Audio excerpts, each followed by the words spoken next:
করে নিচ্ছেন তাল লয় সব ঠিক আছে কিনা, এবং অডিয়েন্স যথেষ্ট অডিয়েন্স উপস্থিতি এখানে। মাশাআল্লাহ মাশাআল্লাহ।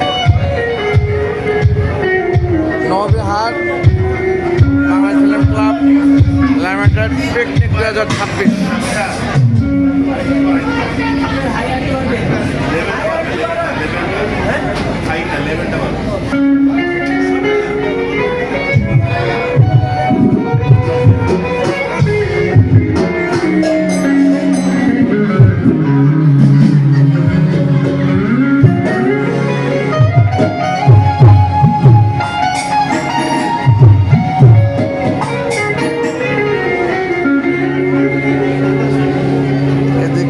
আমাদের শওকত ভাই, কবি শওকত ভাই গল্প নিয়ে ব্যস্ত, কিছু একটা করছেন, গল্প নিয়ে ভাবছেন।